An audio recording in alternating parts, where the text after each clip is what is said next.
Assalamualaikum warahmatullahi wabarakatuh. Kami dari kelompok 4 akan mempresentasikan materi kami, yaitu kelainan tulang belakang pada penderita ensefalitis dan meningitis. Berikut penjelasannya. Ensefalitis adalah suatu penyakit yang disebabkan oleh virus, bakteri, jamur, dan parasit. Menularnya penyakit tersebut melalui vektor nyamuk yang dapat mengakibatkan gangguan pada sistem syaraf pusat. Faktor penyebab ensefalitis disebabkan oleh bakteri, virus, parasit, fungus, dan rickettsia. Penyebab yang tersering adalah virus.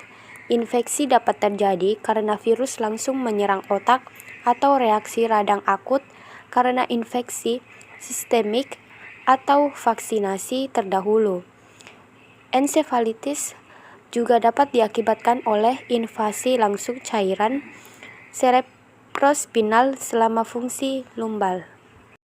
Selanjutnya, patosiologi ensefalitis. Setelah mikroorganisme masuk ke tubuh manusia yang rentan melalui kulit, saluran pernapasan, dan saluran cerna, virus menuju sistem getah bening dan berkembang biak. Virus akan menyebar melalui aliran darah dan menimbulkan viremia pertama, dan melalui aliran darah, virus akan menyebar ke sistem saraf pusat dan organ ekstraneural, sehingga dapat menembus sawan otak. Setelah mencapai susunan saraf pusat, virus berkembang biak dalam sel dengan cepat pada retikulum endoplasma serta dan Golgi yang menghancurkan mereka. Akibat infeksi virus tersebut, maka permeabilitas sel neuron, ganglia, dan endotel meningkat. Area otak yang terkena dapat pada talamus, ganglia basal, batang otak, hipotalamus, dan korteks cerebra. Virus-virus yang menyebabkan parotitis morbili varicella masuk ke dalam tubuh melalui saluran pernafasan. Manifestasi klinis ensefalitis biasanya memperlihatkan gejala awal yang dramatis berupa delirium dan penurunan progresif kesadaran, nyeri kepala pada orang dewasa dan menjerit pada anak kecil. Ditemukan tanda perangsangan SPP, stupor, letargi, kaku duduk, peningkatan refleks tendon, tremor, kelemahan otot, dan kadang-kadang kelumpuhan.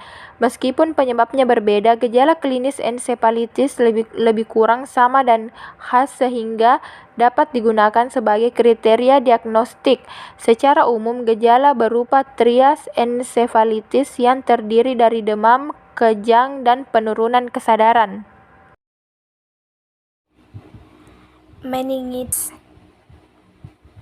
Meningitis adalah suatu reaksi yang terjadi akibat peradangan yang terjadi karena infeksi bakteri, virus, maupun jamur pada selaput otak, arachnoid, dan pyometer, yang ditandai dengan adanya sel darah putih dalam cairan cerebrosipal dan menyebabkan perubahan pada struktur otak.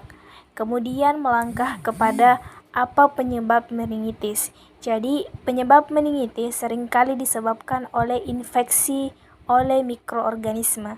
Sebagian besar infeksi disebabkan oleh virus dengan bakteri, fungi, dan protozoa.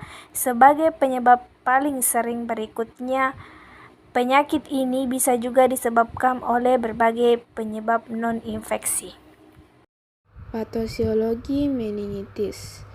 Penyebaran bakteri atau virus pada meningitis dapat terjadi secara perkontinuitatum dari peradangan organ atau jaringan yang ada di dekat selaput otak, dan penyebaran kuman bisa terjadi akibat dari trauma kepala dengan fraktur terbuka dan komplikasi bedah otak. Mula-mula, pembuluh darah meningeal yang kecil dan sedang mengalami hiperemi dalam waktu yang sangat singkat. Lalu terjadi penyebaran sel-sel leukosit polimorfonuklear ke dalam ruang subarachnoid. Kemudian terbentuk eksudat. Dalam beberapa hari terjadi pembentukan limfosit dan histiosit. Dalam minggu kedua, sel-sel plasma. Eksudat yang terbentuk terdiri dari dua lapisan, yaitu bagian luar yang mengandung leukosit polimorfonuklear dan fibrin, serta di lapisan dalam yang terdapat makrofag. Manifestasi klinis. Adapun gejala yang dialami oleh penderita meningitis diantaranya yang pertama yaitu sakit kepala dan demam, yang merupakan gejala awal yang sering terjadi pada penderita meningitis.